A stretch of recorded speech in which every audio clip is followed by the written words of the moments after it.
பைபிளில் இயேசு கிறிஸ்துவை யூதாஸ் காரியத்தை காட்டி கொடுத்தான். கூட இருந்தவன் தான் குழி பறிப்பான் அப்படிங்கிறதுக்கு இன்னொரு எக்ஸாம்பிள் ஒன்று இருக்குது. ஏசப்பா வந்து ஊழியம் பண்ணும்போது ஒரு வேசி, ஒரு ப்ராஸ்டியூட் ஒருத்தவங்களை கூட்டிகிட்டு வருவாங்க, ஜென்ஸ் எல்லாம் சேர்ந்து. அப்போது இவங்கெல்லாம் போகாமையா அவங்கள வந்து அந்த பொண்ணை வந்து ப்ராஸ்டியூட்டுன்னு சொல்லியிருப்பாங்க. எல்லாம் முடிஞ்சது, அவன் வேலையெல்லாம் முடிச்சாச்சு. ஸோ ரொம்ப நல்லவன் மாதிரி கூட்டிகிட்டு வந்து ஏசப்பாட்டை நிப்பாட்டிட்டாங்க. ஆனால் ஏசப்பா என்ன சொன்னார்னா, கீழே குனிஞ்சு அவர் பாட்டுக்கு எழுதிக்கிட்டே இருந்தார். நீ யார், நான் யார் எல்லாம் அவருக்கு தேவையே இல்லை. இன் ஃப்யூச்சர் அவருக்கு வந்து ப்ரெசண்ட்டோ பாஸ்ட்டோ தேவையில்லை. நீ என்னவா ஆக விரும்புகிற அப்படிங்கிறது தான் அவருக்கு தேவை. குனிஞ்சு எழுதிட்டு இருந்தார். எழுதி முடித்து பார்க்கும்போது எல்லோரும் போயிட்டான். அவன் வேலையை பார்த்துட்டு போயிட்டான். ஏன்னா உங்களில் பாவம் இல்லாதவன் கல்லெறியணுன்னொன்னே, ஏன்னா இவனே பாவம் பண்ணிட்டு தான் அவளை கூட்டிகிட்டு வந்திருக்கிறான். ஸோ இவன் தான் அதுக்கு இன்சிஸ்ட் பண்ணவனே.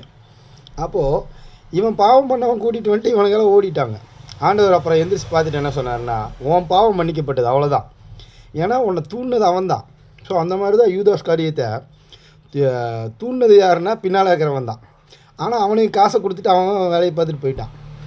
ஆனால் ஆண்டவர் அதையும் மன்னிச்சார். எப்படி மன்னிச்சார்னா, சிலுவையில் பக்கத்தில் ஒருத்தனை தொங்க விட்டுருந்தாங்க. அவனுக்கு ஆண்டவர் யாருன்னே தெரியாது. அவனோட ஃப்யூச்சரும் தெரியாது, பாஸ்ட்டும் தெரியாது, ப்ரெசண்ட்டும் தெரியாது. ஆனால் அவனை ஆண்டவர் தெரிஞ்சோடனே ஆண்டவரே என்னை மன்னிச்சிருங்கன்னு அந்த இடத்துல அவனை மன்னிச்சிட்டார். ஓகே ஃபைன், அவ்வளோதான். ஸோ மன்னிப்பு அப்படிங்கிறது தான் இந்த உலகத்தில் மிகப்பெரிய தண்டனையே.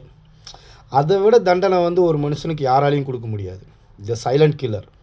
தேங்க்யூ.